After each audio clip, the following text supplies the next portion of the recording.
So imagine spending 30, 40 years believing you are too sensitive, too intense, emotional, maybe too awkward, too much.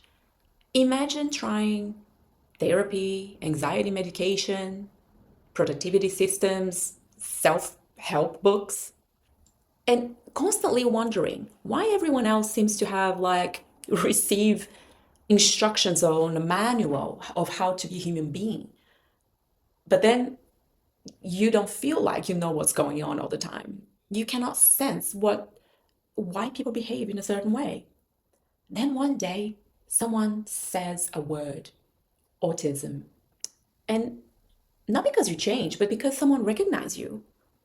And today, this is happening to thousands of women around the world right now. Maybe the algorithm took you here because you are going through this exact phase of your life. So today, I want to talk about why autism in women often looks so different from the stereotype many of us grew up with, and why so many women are diagnosed late in life, and why that diagnosis can completely change the way we understand ourselves. So for a decade, autism research was basically a study of boys. The classic autistic profile many clinicians were taught was developed from observing young boys who show very visible behaviors such as avoiding eye contact or having obvious repetitive movements or developing highly focused interests like trains, schedules, or numbers. But girls and women often present different, very, very different, in fact. That doesn't mean they are less autistic. It means we've been looking through the wrong lens. Imagine two children. One lines up cars for hours. The other memorizes every fact about horses or Barbies, spend hours researching psychology, or become fascinated with languages, history, makeup, literature, human rights. One of those children has traditionally looked autistic to many professionals, and the other is often described as a shy, gifted, anxious, or sensitive or quirky little girl. Many autistic girls learn very early that fitting in is a survival skill. So instead of naturally understanding social situations, they study people.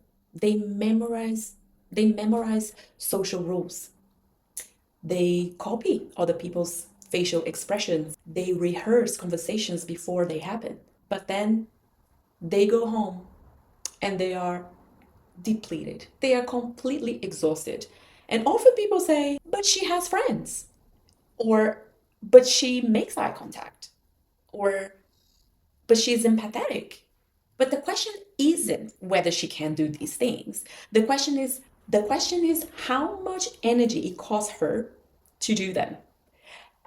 One of the biggest reasons autism is missed in women is something called masking. And masking means hiding autistic traits in order to fit into a world that expects everyone to behave the same way. It can be conscious or completely unconscious, a survival mechanism for safety. It might look like forcing yourself to maintain eye contact, even though it feels uncomfortable. Laughing because maybe you're laughing because everyone else laughed, or even pretending that you understood a joke that you actually didn't. Or you can also watch other people to work out how they behave and how you're supposed to react. So you start practicing phone calls, rehearsing conversations, or even interview or job interviews. You create scripts for everyday conversations. And some women will even change personality depending on who they are with. Many autistic women become experts at performing normality. And this is not about being fake. This is about safety and surviving and trying to cope with daily life. The problem, though, is that masking actually really work, at least for a while, because teachers don't notice, doctors don't notice, even family members don't notice. Sometimes even the person themselves doesn't notice, but masking come with a really, really high cost. Constantly monitoring, analyzing, pretending. Eventually, many women experience something called autistic burnout. And burnout for anyone isn't a good thing, but autistic burnout isn't simply feeling tired and needing a few hours to recover. It's a state of profound physical, emotional, and cognitive exhaustion caused by living beyond your neurological capacity for years. Simple tasks become overwhelming and noises become unbearable. Speaking becomes difficult and executive functioning declines. Many women describe feeling as though their brain has simply stopped working. Before autism is recognized, many women receive other diagnoses as well. Anxiety, depression, OCD or obsessive compulsive disorder or eating disorders, borderline disorders, ADHD. And yes, many autistic women genuinely have all of those conditions as well. But sometimes clinicians are treating the consequences of years of masking rather than recognizing the underlying autism. And that doesn't mean those diagnoses were necessarily wrong. It means they may not have told the whole story. Another common misconception is that autistic people don't have empathy. And research increasingly shows that's simply not true. Many autistic women experience empathy very deeply, sometimes so deeply that becomes overwhelming for them to experience of other people's emotions. And obviously, autism isn't a lack of caring. It's often a different way of processing the social world. Then there are also sensory differences. People often imagine sensory sensitivities as dramatic reactions, and okay, sometimes they are, but often they are way more subtle than you imagine. The tag inside your shirt sometimes feel unbearable. Sometimes it's the supermarket lights that make you anxious and you don't know why. It can be a perfume that gives you headache, or it can be a group conversation with conversations and people talking at the same time at once. It could also be the sound of chewing, the bra that suddenly feels impossible to wear. And these are not preferences, they are neurological experiences. Autistic interests can also look very different from stereotypes. It's not about what you are interested in, it's about the intensity. Researching a topic for hours, collecting information, wanting a complete understanding, losing track of time. And for some people can be trained, but for women, usually it's something else. Sometimes could be languages, could be psychology, could be medicine, history, fashion, plants, astrology, or even Taylor Swift. So the subject isn't what matters. The depth of engagement is.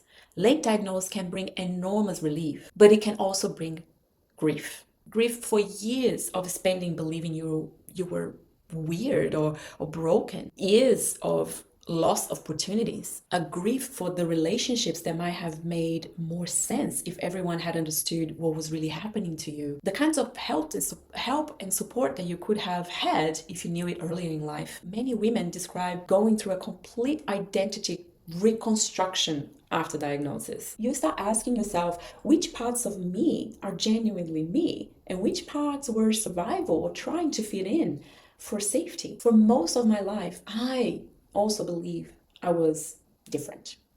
Again, I was too sensitive, too emotional, tense, too much. But then I cope. I knuckle it through. I move countries, I build my career, I work in leadership roles, and I look successful on paper. But behind the scenes, I was constantly masking, constantly analyzing, constantly wondering why everything seems to require so much more effort than it appears to be for everyone else around me. When I finally received my autism diagnosis at 40, something extraordinary happened. I didn't become autistic. I finally had the language for the person I have always been. And obviously, the diagnosis didn't solve every challenge, but it replaced decades of self blame with compassion and understanding. Instead of asking, what's wrong with me? I start asking, what do I need to thrive? And that single shift changed my life. It changed the direction of my career. Today, I'm not only studying a master's in human rights that is researching the experiences of late diagnosed autistic adults in the workplace. It's also understanding my life from a complete different and compassionate perspective. And by processing that grief, I am able to move forward and make decisions that are good for me. I have a life ahead of me, and so to you. Today, I'm interested in understanding why so many capable autistic professionals struggle in environments that aren't designed with neurodiversity in mind. Because I don't believe autism is the problem. I believe the problem is that we build schools, workplaces, and social expectations around one way of thinking, one way of communicating, and one way of existing. The more we understand autism, especially in women and other historically overlooked groups, the more we move away from shame and towards understanding. So if you're watching this and parts of your story sounds familiar, please remember this. A diagnosis doesn't change who you are. It simply gives you a map for a journey you already been walking. And sometimes having the right map makes the whole difference.